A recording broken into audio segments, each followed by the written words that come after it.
E se cada sintoma que a gente sente, sabe, uma dor de cabeça, uma alergia, não fosse só uma falha do sistema, mas uma mensagem bem codificada do nosso corpo tentando comunicar algo vital sobre um conflito emocional que ficou ali sem resolver. A ideia é no mínimo fascinante, né? Então vamos mergulhar nisso. Pois é, a gente está acostumado a pensar na doença como azar, né? Um defeito de fábrica, um erro biológico. Mas a decodificação biológica chega e vira essa noção de ponta cabeça. Ela joga uma pergunta bem provocadora. E se não tiver erro nenhum? E se a doença for, na verdade, uma resposta? Uma resposta biológica com uma lógica, assim, impecável. E é aqui que a premissa muda tudo. A ideia de que, em vez de sair declarando guerra contra o nosso corpo, a gente pode, na verdade, aprender a decifrar a linguagem dele. É uma inversão total de perspectiva, sabe? O sintoma deixa de ser aquele inimigo que a gente precisa silenciar a todo custo e passa a ser um guia, quase um mapa, para uma questão muito mais profunda. Ok, então, como é que essa linguagem funciona? Para a gente entender isso, a gente precisa investigar a teoria por trás da decodificação biológica. E ela revela uma precisão que é quase matemática na forma como o corpo se manifesta. Esse aqui é o ponto central de tudo. A decodificação biológica cria uma ponte direta entre o que a gente sente, lá no emocional, e o que se manifesta no nosso corpo, no físico. A tese é que um sintoma nunca, jamais, surge do nada. Ele é sempre o ato final de um processo que começa com um impacto emocional bem específico. Pesquisadores como o Dr. Hammer chegaram a mapear essa trilha com uma precisão impressionante. Olha só, tudo começa com um conflito que pega a gente em cheio. Esse choque deixa uma marca visível no cérebro, que por sua vez age como um maestro e comanda uma alteração específica em um órgão. Não é aleatório, é uma cadeia de eventos perfeitamente coreografada. E essa frase aqui, nossa, ela resume a maior virada de chave dessa abordagem. O corpo não está falhando, não está cometendo um erro. Muito pelo contrário. Ele está ativando um programa de sobrevivência ancestral, um programa super inteligente. O sintoma é a melhor solução que a biologia encontrou para aliviar a pressão daquele conflito interno. Mas calma lá, não é qualquer estresse do dia a dia que dispara um processo tão complexo assim. A teoria identifica um tipo de evento muito particular, que é o gatilho de tudo isso. É o que eles chamam de biochoque.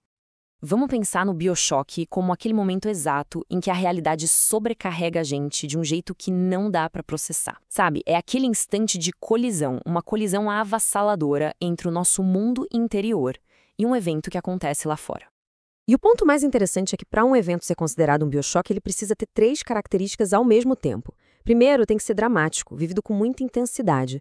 Segundo, tem que ser totalmente inesperado, pegar a gente de surpresa. E terceiro, que é talvez o mais crucial de todos, ele tem que ser vivido em isolamento, em solidão, sem a gente conseguir verbalizar ou compartilhar aquele impacto. E para dar ainda mais sentido a essa lógica toda, a decodificação biológica organiza os tipos de biochoque em 4 grandes famílias. Cada uma delas está conectada a uma necessidade biológica fundamental e a sistemas específicos do nosso corpo. Olha só, como essa imagem da fonte mostra, essa estrutura é tipo um sistema de endereçamento. Ajuda a gente a entender por que um certo tipo de conflito vai afetar, por exemplo, o sistema respiratório e não os ossos. Cada família de conflitos tem o seu endereço biológico correspondente. Vamos dar uma passada rápida por essa tabela. Os conflitos vitais, bom, esses têm a ver com a nossa sobrevivência mais básica, tipo o medo de faltar algo essencial, sabe? Já os de proteção, eles se relacionam com aquela sensação de ataque à nossa integridade ou ao nosso ninho.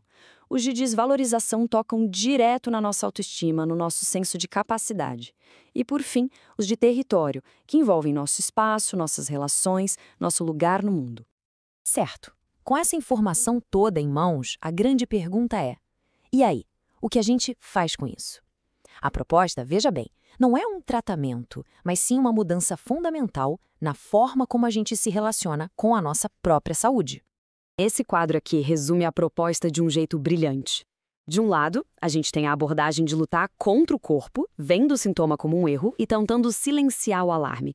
Do outro, a gente tem a proposta de ouvir o corpo, é ver o sintoma como um mensageiro inteligente. O foco muda de calar a mensagem para entender por que essa mensagem foi enviada. Uma vez que a gente entende, o alarme pode finalmente parar de tocar. E a coisa pode ficar ainda mais profunda.